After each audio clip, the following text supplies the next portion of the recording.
trading has never been hotter. And while talks of regulation continue, this talk considers what's next for the industry. So here to discuss, let's welcome to the stage Mike Butcher of TechCrunch, Carolina Abinante of NYIAX, and from eToro, Yoni Asia.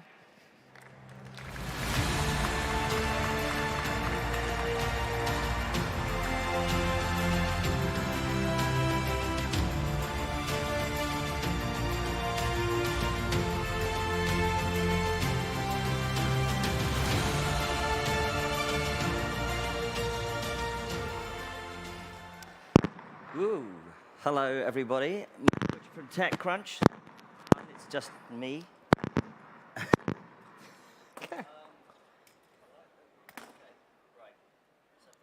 Yeah.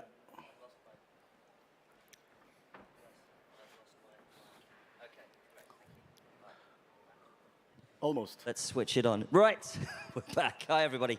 Mike Butcher from TechCrunch. And I'm delighted to be joined by some fantastic panelists. As you heard earlier, we've got NYIAX and eToro, both working in the blockchain space, but obviously crypto is the word of the moment. $62,000 now for one Bitcoin. I didn't check the ETH price just now, but I'm sure it's doing okay. Usually when Bitcoin does well, all the other cryptos do well as well. All-time high. All-time high. And in fact, actually, speaking of ETH, you actually authored a paper with Vitalik Buterin, didn't you not? Yeah. At one point. In 2012, after being bitten by the Bitcoin bug, we developed colored coins. So we thought about the tokenization of assets like euros, dollars, gold, etc. We thought of building this on top of the Bitcoin protocol, and wrote the paper with Vitalik. Obviously, Vitalik decided to go his own route and build a new blockchain. Right. Do you feel like you missed out a little bit there? I think all in all we did well, so never regret. Je ne regrette rien. That's always the issue with crypto. And please don't tell me how, yes, you told me to buy Bitcoin many years ago. I didn't. Yeah, anyway, we're done with that. I like my job. But can I, let's get into it. Carolina, NYIAX is now, you're not strictly crypto or anything. No, we're not. You're using the underlying technology of blockchain. We are using Hyperledger and Interstellar as our blockchains. Right, yeah. But what I think is interesting about your company is that you're trying to basically flip a very traditional, let's face it, slightly old-fashioned online advertising and digital advertising market into a new paradigm of transparency, of immutability, being able to track ad buys, ad sells, and the media business into blockchain. You're not doing a token, or are you? No, we're not doing a token. We were thinking about doing a token in 2018, but when there was a changeover for the ICO market, there was a lot of regulation that was coming in, especially from Jay Clayton at the time from the SEC. We decided not to do something like that. But what the importance of blockchain for anybody that is dealing with any kind of supply chain technology like contract management, it creates one of the most transparent, multi-sided methodology for every participant to see how the contract is being performed, transacted, reconciled, and the cash being distributed. And I think that's partly what everyone got so excited about with crypto was the sort of the public nature of it, the transparency, potential for transparency.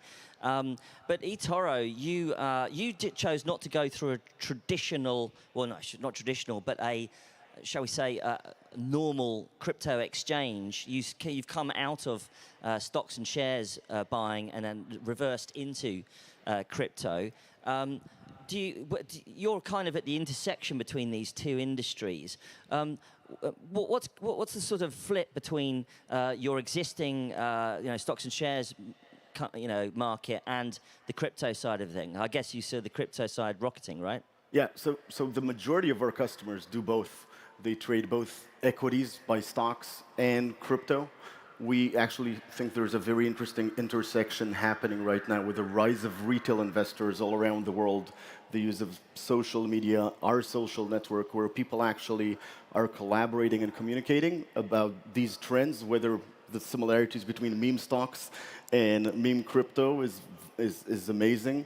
But definitely people are waking up all around the world to investing both in crypto as well as in the stock markets. Well, I mean, I think that was the interesting thing when you built eToro. I remember when you started, it was a very social network-oriented platform. You know, you can follow other traders. You kind of built a social network inside the platform, which is quite unusual at the time. But we've all seen how social networks can be manipulated. You can see how crypto is manipulated by, to sometimes orchestrated campaigns on Twitter and things like that. And we've also seen the rise of disinformation on platforms like Facebook and the Capitol riots and really sort of strange, crazy things, anti-vaxxers, etc., who, frankly, are just bananas. How do you keep your algorithm from kind of going crazy and inflating things and taking you down that difficult rabbit hole? So we provide basically a very transparent platform where you can actually see other people's performance. So when you talk to someone, you actually know they're a real person, and you can see their track record, their performance, and their actual portfolio allocation. We believe that level of transparency enables a much higher level of trust, because you don't talk to somebody anonymous who's just talking his book or against his book. You can actually see his trading activity. You can automatically copy him. So I think that level of transparency provides trust for users so they can basically be more transparent with each other. And I guess you're trying to bring more transparency to the media industry with NYIAX. Well, we were built for privacy. I've been a privacy officer for 20 years. I started with the IAPP for the International Association of Privacy Professionals since it started with Trevor. So we had privacy as a design. So what's happening now with Google and the demise of the third-party cookie by 2023 and the people that we're working with, and the US has a lot more problems than Europe because you have decided on GDPR. We've decided on a hodgepodge of different laws that we're going to be working on. And hopefully in the next year or two, we're going to have a federal law. But we're working with all publishers, ad agencies, and advertisers that are all compliant with GDPR, with the individual states that they're working in or trying to reach the customer with, and other jurisdictions like Canada has their new law, Brazil has another one, and we are working globally with them. But don't you think, I mean, you mentioned the death of the cookie that's coming through. Apple has also introduced lots of privacy now. So in a way, you're really at almost at an inflection point, aren't you, in a very traditional industry between transparency of blockchain and also moving eventually to sort of a NASDAQ-style approach, a crypto platform perhaps for media buys. And then, but you're still kind of stuck in the old world, aren't you? We are. It's like this. No one knows what they want to be. Are they looking more of this as how we're going to look at audience-driven data? How do you do this in this new world? Are you looking more contextually at how you're going to drive advertising? And also, in another methodology is what's going to happen with, as you know, in our industry, there's now the idea of data with the rise of the clean rooms, which also can be utilized very well with blockchain technology as a method.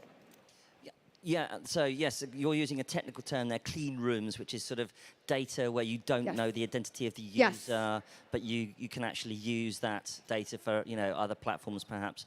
And this isn't a privacy panel, but we'd best not kind of go down there. But going back to the crypto world, to some extent also this speaks to the subject of DeFi or decentralized finance. You're trying to do decentralized sort of advertising. You're have entered the world of decentralized finance to some extent. Well, certainly trading, but that's part of where you're going and part of the industry you're in to some extent. There's regulation up to the eyeballs about all of this stuff. Obviously, Bitcoin and the Bitcoin ETF, which recently got announced, means that the traditional finance world is hankering for all of this stuff. And apparently, London is now awash with traders looking for crypto kids who know what they're doing. But how do you see the traditional finance world now being able to mesh with that crypto world? I think eventually the crypto world, blockchain world is going to eat traditional finance. Like it's just a matter of time. Traditional finance is 9 hours a day, 5 days a week. Crypto world, blockchain is 24/7. Traditional finance is hyper-local industry, local language, local currency, local people, where blockchain, crypto is global. And we're going to see that transition. In my view, what we're looking at today, which is total market cap of $2.5 trillion, which already sounds big, 10 years from today is probably $200 trillion, because we're going to gradually see DeFi and blockchain eating every piece of finance today and doing it better, and it's beyond finance. It's art, it's all assets. So that in that process, gradually, what we call today traditional finance will disappear. And is that your opinion as well? We're built on the NASDAQ technology. So we're built on the financial framework of NASDAQ. And NASDAQ is much more dynamic than what people think. Over 130 different exchanges globally trade on an OMX NASDAQ-based exchange. 40% of all trades are NASDAQ-based exchange anywhere in the world. And that's in commodities, that's in options, that's also in equities. Yeah, I didn't say all banks and financial institutions are going to die, only some of them, but they need to adapt to new technology, and some of them are doing that very nicely. Exactly. And the reason we got into blockchain was through NASDAQ, and NASDAQ's investment in Chain, which eventually was sold to Stellar and became Interstellar. So Adina Friedman, the CEO of NASDAQ, has always been looking forward at a much more dynamic and open idea of how exchanges work. But one of the issues that I often find when I'm covering the blockchain and crypto is the concept of front running, because so much trades are public. So for those of you who don't know, front running, and stop me if I'm going to get this wrong and please correct me, but it's when you can see that a trade is about to be made and then somebody else can quickly benefit from that public information. Now, in the traditional finance world, you can stop front running because they're a private the transaction is private until it's made public, shall we say? And that's a big problem in the crypto world. So is the crypto world actually going to start becoming less public and more private and introducing more privacy? What would you say? I think a lot of the information is public, but once something is already public, that's not an issue of front running. So again, more information that's out there is generally very good, and more public information is very good because it creates more opportunities for people to understand what's happening. So I'm not a big fan of trying to move trading back into private, dark places. I think, opening the light and people being able to see price formation of all of these assets and the trading activity is actually a very good thing and more progressive than traditional finance. Can I ask one question? I mean, alive in all of trading, especially for institutions, is dark pools, iceberg orders, other things, where you're not seeing the full order flow. Because if it was too transparent in a world, people are not going to move. They're not going to do the big buys, because if you're going to show your full book of how many orders you're going to attack at that point in time, you're never going to get a movement. Which is fine. You'll have everything that's happening today in traditional finance is going to get replicated first. You're going to get all the order types. You're going to get everything basically just translated into 24/7 new layers of technology, global marketplace. But do you remember a few years ago when the big discussion wasn't really trading, it was about hodling, hold on for dear life. And now, of course, it's become vastly more complex with people trading in meme stocks, in Bitcoin, Ethereum. Let's do a little bit of an audience test. Who's a hodler? Put your hand up. Oh, not that many. Okay, who trades crypto? Oh, well, we all trade crypto. It's actually a little bit similar. Wow. It's interesting. I was expecting much How many people have Much got more a big... people raising their hands. I Put do. your hand up. Go if you've buy got crypto. Who put your hand up if you've got an Ethereum or a Bitcoin wallet? Guys, I think we need. What do you think? Do you think these need? I'm think coming they here need every it. year My on mother stage has a explaining Bitcoin. to people that they need to go into crypto, Well, but okay, listen. You're you know, not listening. You guys, You're you not guys are listening. You obviously took the red pill. Your mother is trading in My meme Dogecoin, Ethereum, Litecoin. She has, and she's there's- 86. Yeah, rock and roll.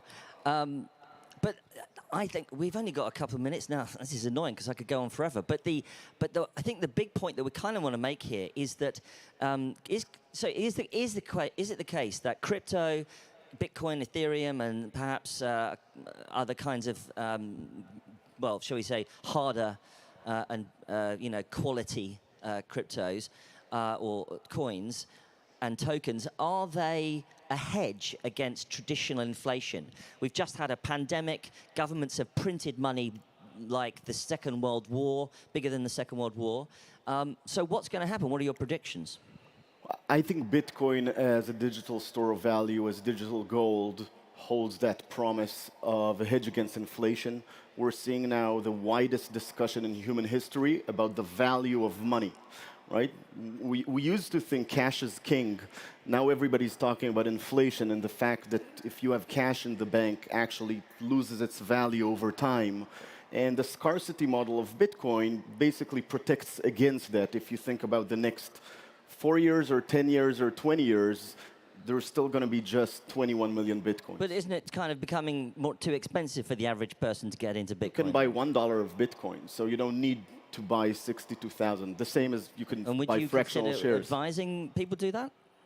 Well, I won't use this stage as an investment advice, but I do think from a generational point of view, Bitcoin is, and crypto is a generational asset class.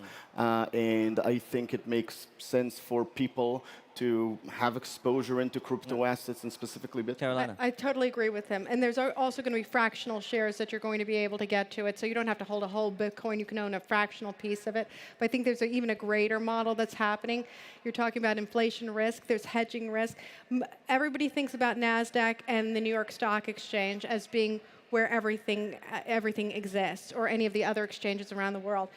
More than 80% is off-exchange transactions, and with swaps and other derivatives. And Bitcoin and other cryptocurrencies could be a fantastic hedge for that through insurance hedging with swaps and options. We've only got a minute left, but we didn't even get into NFTs. No, we didn't. What's the point of buying Bitcoin and crypto when you could buy NFTs? Oh, listen, NFTs, we were talking about this before, is with smart contracts, what you can do with NFTs, especially if you're making a movie or anything else, the ability to do licensing agreements with that through the contract, to pay all the parties that are part of it, it just makes it a very, very interesting piece.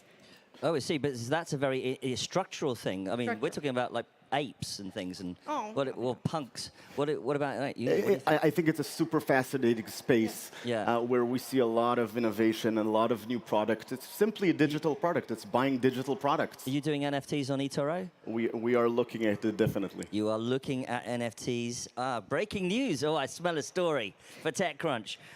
Finally, remiss of me to not ask, you're going public, are you? Are you going public? We're very excited of the transition from a private company to a public company. Is a big fan of capital markets. I'm excited about that next stage of growth for eToro. So that's on the rails, is it, as we speak? Definitely. Okay, great. Well, thank you so much to NYIAX and to eToro, the founders. And my name is Mike Butcher from TechCrunch. I'm covering climate tech and impact now. Guys, reach out to me on mike@techcrunch.com or reach out to me on the app, say hi, and let's get you on TechCrunch and make the next generation of founders public for the public markets. Thank you very much to Web Summit. Thanks, everybody.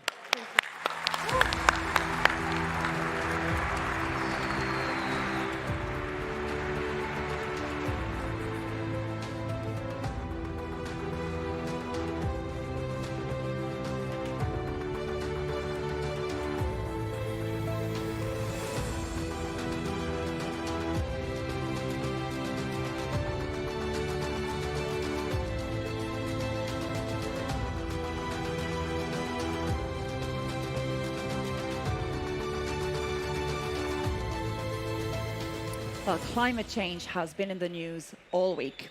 Can we reverse global warming? Our next guest believes it's not impossible. Patrick Brown is here to argue that plant-based meat is humanity's single most powerful way to put the brakes on climate change. He believes it's the best way to restore native ecosystems, recover biomass, and to reverse the effects of global